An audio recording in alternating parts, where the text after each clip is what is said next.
సర్వోన్నతుడు హస్తకృతమైన ఆలయాల్లో ఉండడు. ఆయన మీలో ఉండాలనుకుంటున్నాడు. అక్కడ చోటు ఇవ్వకుండా, మీ హృదయాలు దేవునికి ఇవ్వకుండా, మీ హృదయాలు తోపుతోనూ అజితేంద్రియత్వంతోనూ మీ జీవితాలన్నీ కూడా కల్మషంతోనూ కుతంత్రాలతో నింపుకొని దేవుడు అక్కడున్నాడు ఇక్కడున్న పరుగులు పెట్టడం ద్వారా ఉపయోగం ఏముంది? మా కుటుంబ సాక్ష్యం చెబుతున్న మా తల్లిగారు ఇక్కడే ఉన్నారు. వారి తల్లి పూర్వీకులు ఎన్నో కార్యక్రమాలు చేస్తుండేవారు.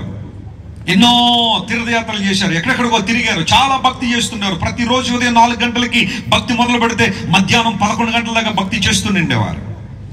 They wanted to impress God in every area of their lives. అలా దేవుని దగ్గరగా ఉండాలని ఆలోచన. వారి భక్తి వారికి ఎంత గొప్ప సంస్కారం నేర్పించిందో చెప్తాను. ఇప్పుడు జాగ్రత్త గమనించండి. 4 గంటల నుండి 11 గంటల దాకా ఎన్నో కార్యక్రమాలు చేసిన తర్వాత ఎవరైనా వాళ్ళ ముందు నిలబడి మంచినీళ్ళు అడిగితే కులం ఏంటో తెలుసుకోకుండా సహాయం కూడా చేసేవాళ్ళు కాదు. ఏమి నేర్పించిందో అంతసేపు భక్తి?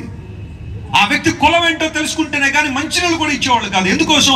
ఒకవేళ వారు అనుకున్నట్టుగా ఆ వ్యక్తి తక్కువ కులస్తుడు అయితే వీళ్ళు అతనికి మంచినీళ్ళు ఇస్తే ఆ నీళ్ళల్లోంచి, ధారలోంచి చెంబు వాళ్ళ చేతిలో ఉంటుంది కాబట్టి చేతుల్లోంచి హృదయంలోనికి మైల వచ్చేస్తుంది, అపవిత్రత వచ్చేస్తుందని కులం తెలుసుకోకుండా సహాయం కూడా చేసేవాళ్ళు కాదు. మరి ఏమి నేర్పించింది ఈ భక్తి నీకు?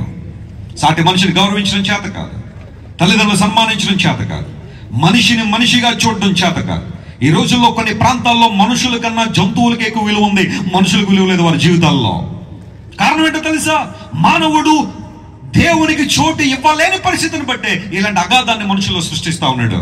బైబిల్ సెలవిచ్చింది, నిజ దేవుడు మన జీవితాలకు వస్తే ఆయన శాంతి ప్రదాత కనుక మన జీవితాలు శాంతితో నింపబడతాయి. చెప్పండి కూడా దేవుని మహిమపరచండి.